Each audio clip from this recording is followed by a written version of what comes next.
Good afternoon. ఇప్పటివరకు వస్తున్న ఫలితాల సరళి చూస్తే మున్సిపల్ కార్పొరేషన్లో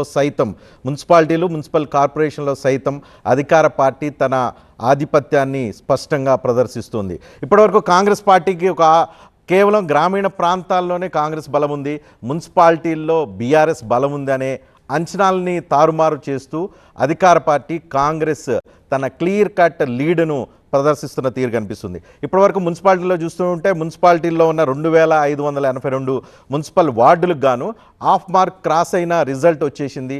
దానిలో మెజారిటీ 750 స్థానాలకు పైగా కాంగ్రెస్ ఆధిక్యాన్ని ప్రదర్శిస్తుంటే 390 స్థానాలకు అటు ఇటుగా ప్రస్తుతానికి బీఆర్ఎస్ ఆధిక్యాన్ని, అంటే బీఆర్ఎస్ సాధించిన దానికంటే డబల్ కాంగ్రెస్ సాధిస్తున్న తీరు మనకి ఫలితాల ట్రెండ్ మొదటి నుంచి వస్తున్న ట్రెండ్ని బట్టే అర్థమవుతుంది.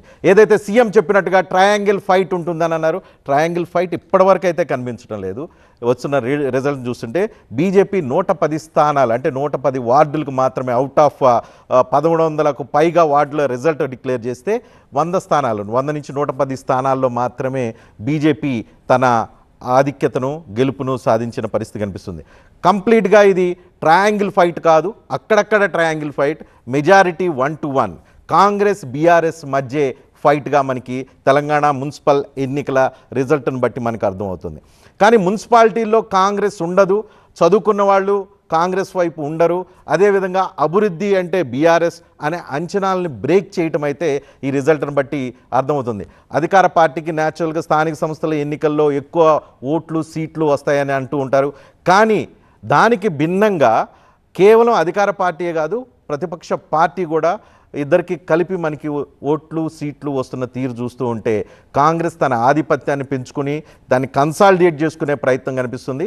బీఆర్ఎస్ అధికారం పోయి మళ్ళీ అధికారానికి తెచ్చుకోవటానికి పడుతున్న తపనలో భాగంగా ఆ స్థాయిలో ఇంకా ముందుకు రాలేదు అనేది మున్సిపల్ రిజల్ట్ని బట్టి అయితే ఇప్పటి వరకు అందుతున్న రిజల్ట్ని బట్టి చూస్తే అయితే అర్థమవుతుంది. గత ఎన్నికలకి ఈ ఎన్నికలకి చూస్తే 2020లో అప్పుడు మున్సిపల్ ఎన్నికలు జరిగినాయి. ఆ రోజుల్లో 103 మున్సిపాలిటీలు ఉంటే ఇప్పుడు అది 116 మున్సిపాలిటీలు అయిన పరిస్థితి కనిపిస్తుంది.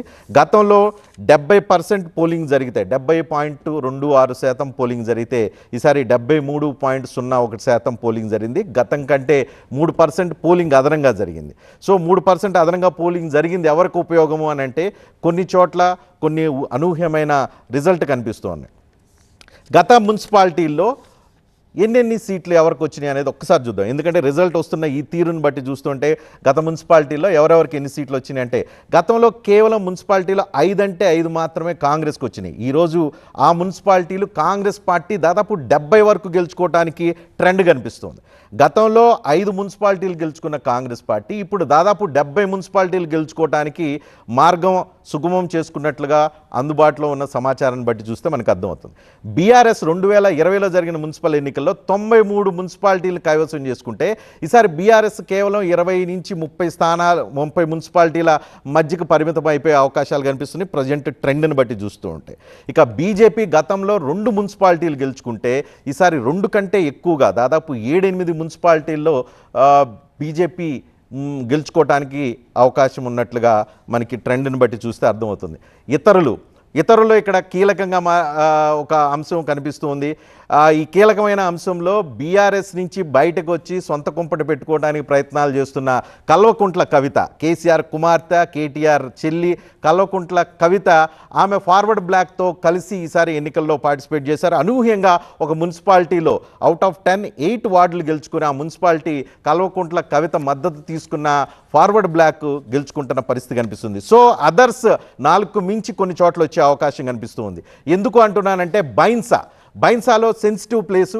అలాంటి బైన్సాలో ఇప్పటి వరకు 26 వార్డులకు రిజల్ట్ ప్రకటిస్తే 13 చోట్ల 26 వార్డులు ఉంటే 13 చోట్ల కౌంటింగ్ జరిగితే బీజేపీ ఇక్కడ వరకు ఒకటి కూడా గెలుచుకోలేదు. కానీ అనూహ్యంగా ఇక్కడ ఎంఐఎం స్వతంత్రులు 5 గెలుచుకున్న పరిస్థితి కనిపిస్తుంది. ఎంఐఎం 8 స్థానాలు, స్వతంత్రులు 5. మిగతా చోట్ల మెజారిటీ ఇక్కడ మిగతా చోట్ల బీజేపీకి వచ్చే అవకాశం ఉంది. ఏదైనప్పటికీ ఇక్కడ ఎంఐఎం భైన్సాలో మున్సిపాలిటీ కైవసం చేసుకునే అవకాశాలు కనిపిస్తున్నాయి. ఇది హైలీ సెన్సిటివ్ ఏరియా, హిందూ ముస్లిం గొడవలు తరచుగా జరుగుతూ ఉంటాయి. బీజేపీ నాయకులు కూడా పెద్ద ఎత్తున భైన్సా మీద ఫోకస్ పెడతారు. అలాంటి భైన్సాలో ఎంఐఎం 8 వార్డులు గెలుచుకొని ఆధిపత్యాన్ని ప్రదర్శించడం ఇక్కడ బీజేపీకి కూడా మింగుడు పడదు. సరికొత్త తెలంగాణలో సరికొత్త ఆలోచన, అంటే హిందూ ముస్లిం రాజకీయాల గురించి ఆలోచన చేసేవాళ్ళు బైన్సా రిజల్ట్ని బట్టి కొంత సరికొత్త చర్చ చేసే అవకాశం కనిపిస్తోంది. దీంతో పాటుగా తెలంగాణలో మతం తర్వాత కులం అనే అంశం కీలకంగా ఉంటుంది. అలాంటి కులానికి సంబంధించి బీసీ రిజర్వేషన్లో ఆ రిజర్వేషన్లకు వ్యతిరేకంగా కోర్టులో కేసు వేసిన మాధవ్ రెడ్డి అనే వ్యక్తి, ఎందుకు అనంటే బీసీ రిజర్వేషన్లు ఇంప్లిమెంట్ చేయడానికి కాంగ్రెస్ పార్టీ పెద్ద కసరత్తు చేసింది. ఆ కసరత్తు చేసిన సందర్భంలో బీసీలకు రిజర్వేషన్లు కూడా ఇవ్వాలని చెప్పి నోటిఫై కూడా చేశారు. కానీ దీనికి వ్యతిరేకంగా మాధవ్ రెడ్డి అనే వ్యక్తి కోర్టులో కేసు వేశారు.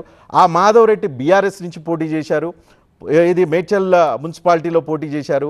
అయితే అక్కడ ఆ మున్సిపాలిటీలో అతని ఓటమి పొందిన పరిస్థితి మనకు కనిపిస్తుంది. ఇదొక ఇంట్రెస్టింగ్ పరిణామం.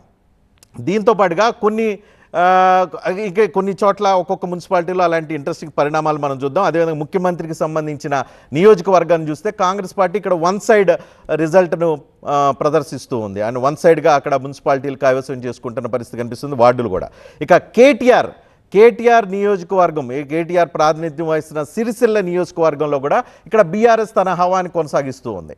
ఇక అదేవిధంగా సూర్యాపేటలో ఉన్న నేరేడు చెర్ల మున్సిపాలిటీలో జనసేన, ఆంధ్రప్రదేశ్లో అక్కడ ఎన్డీఏ కూటమిలో భాగస్వామిగా ఉన్న జనసేన ఇక్కడ ఒక స్థానంలో ఒక వార్డులో బోణి కొట్టిన పరిస్థితి కనిపిస్తుంది.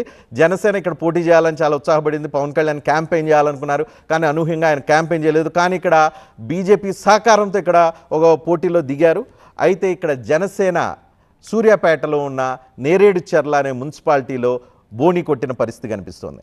ఇక అదేవిధంగా తెలంగాణలో ఉన్న మంత్రి వివేక్లో కాంగ్రెస్ పార్టీకి ఎదురు దెబ్బ తగిలినట్టు కనిపిస్తుంది. ఇక్కడ మంచిర్యాల జిల్లా కేతానిపల్లిలో మున్సిపాలిటీలో మొత్తం అక్కడ మున్సిపాలిటీ బీఆర్ఎస్ కైవసం చేసుకున్న పరిస్థితి కనిపిస్తోంది. సిపిఐతో 22 వార్డులకు గాను 10 వార్డుల్లో బీఆర్ఎస్, 7 వార్డుల్లో కాంగ్రెస్, 4 వార్డుల్లో సిపిఐ, 1 వార్డులో ఇండిపెండెంట్ అభ్యర్థులు విజయం సాధించిన పరిస్థితి మనకు కనిపిస్తోంది.